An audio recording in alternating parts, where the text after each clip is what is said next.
Mongoy Mbaye. Hein? Quelle est la situation en fait, sur le terrain?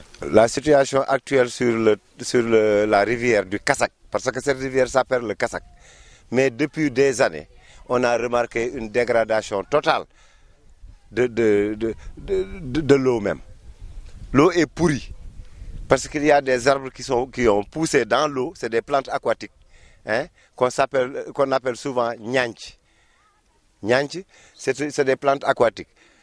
Donc, ces nyanch-là ont dégradé toutes les eaux du fleuve. Actuellement, derrière moi, vous apercevez la station de pompage de la SDE qui tire cette eau pour distribuer ça pour la ville de Saint-Louis. Or que cette eau n'est pas bonne.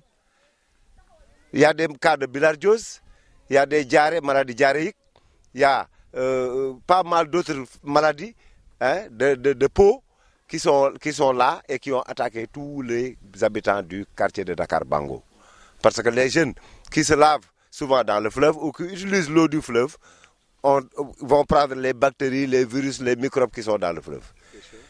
Les pêcheurs n'ont plus la possibilité de prendre du poisson parce que si tu mets ton filet dans le fleuve, ce sont ces herbes aquatiques-là qui va venir boucher les mailles.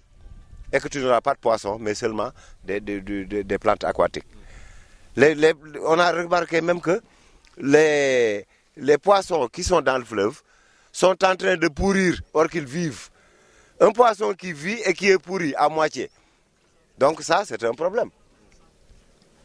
C'est ce qui s'est passé actuellement au niveau de Bango. Les poissons meurent. Les poissons meurent, ils meurent et ils ne sont pas consommables. Parce qu'un poisson qui meurt par une mauvaise eau n'est pas consommable. On ne peut pas boire cette eau directement. Avant, on buvait cette eau sans filtrage. Mais actuellement, personne n'ose risquer de prendre une gorgée d'eau, hein, de ce fleuve-là. Le poisson est en train de mourir. Ce qui tue le poisson peut tuer l'homme. Aujourd'hui, qu'est-ce que vous attendez du président Macky Sall? Ce que nous attendons du gouvernement et du président de la République, c'est qu'ils viennent nous aider à enlever cette herbe. Il y a une année, on a amené ici un engin qui prenait cette herbe pour le mettre dehors. Mais c'est une plante aquatique. Si tu enlèves 1 hectare, demain les 1 hectare vont revenir. Parce que c'est une plante qui s'accroît très vite. Nous avons besoin d'aide de l'État. C'est un problème d'État. Nous, les populations, si nous avons eu la possibilité d'enlever ça, on l'aurait fait depuis très longtemps. Mais même avec le pont à 6 passes qu'on nous a amené ici, le problème n'est pas réglé. Parce que le pont ne s'ouvre pas. Et Bango, c'est un cul-de-sac. Imaginez que l'eau quitte la source pour venir jusqu'à Bango, mais n'a pas d'issue pour sortir de Bango.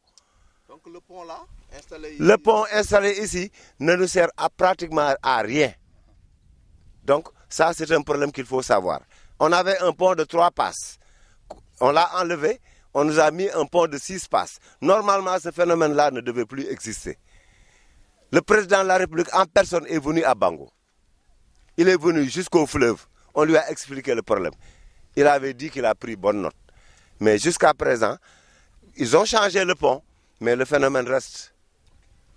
Donc nous demandons de l'aide à l'État du Sénégal. Il y a des entreprises qui sont dans le pays qui peuvent enlever cette herbe-là.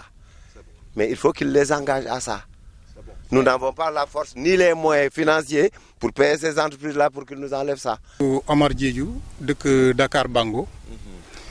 Tey jii dafa am benn problème bi nga xam ni ñun ñëpp ñoo ngi koy jànkonteel fii Dakar Bango. Problème bi mooy sunu problème dex bi moo am problème bi nga xam ni metti na dëkk bi yëpp ñëpp bu leen gisee ñii ñëpp génn metti nañu lu ko indi mooy dex bi dafa nëb ndox bi dafa nëb te ndox bi ni mu nëbee ñun Ndar gi yëpp si la ñuy naan biñ si naan SDE si lay pomper pour ndox bi ñax bi moo ci nekk moo yàgg fi ba nëb ba kenn comprendre léegi bi mu ñëwee noonu yàlla def ñu indil nu fi pont bu bees amoon na ancien pont bu fi nekkoon pont boobu alhamdulilah mi ngi doon fonctionner normal boobu pont balaa pont bi di ñëw gisuñu fi woon fléau yi lii amu fi woon mais tey pont bi kañ la fi ñëw ak mooy pont américain yi. pont américain yi ñëw na fi depuis 2016 depuis 2016 lañ ko defar mais biñ ko defaree ba léegi ñun gisuñu suñu ndox mi benn yoon mu dox ndox mi daf fi nekk ay ati at nëpp pont baa yi nii amul benn utilité pour dëkk bi. alors léegi situation bi lan la indil askan wi. ay feebar comme biir yi daw suñu doom yëpp seen biir yaa ngi daw cas de bilharziose yaa ngi fi du fi jeex Dakar Bango koo gis genn wàll gi dañoo am bilharziose xale yi seen biir yaa ngi daw koo gis mi ngi wokkatu ndox bi moo nëpp loolu moo tax ñëpp ñoo ngi bëgg dee di wokkatu nit ñi liggéeyatuñu surtout nappkat yi ñoo ci gënoon di yëngu surtout dañuy wax sunu mbokk nappkat yi kër maam Alsane Sey kër maam Bakary Sey Ndar bu nawet daawoon jot waa Ndar yëpp fi la ñuy daw si ñëw wut si jën si ñoom mais léegi mënatuñ ko am lu tax mënatuñ ko am parce que ndox bi moo nëpp jën yi ñoo ngi dee bu ñu demee ba ndox bi jën yi di dee léegi fu muy mujj si doomu aadama yi lay jëm te loolu day lor doomu aadama day lor askan bi. te ndox mi ñuy naan fii lañ koy jëlee di ko traité.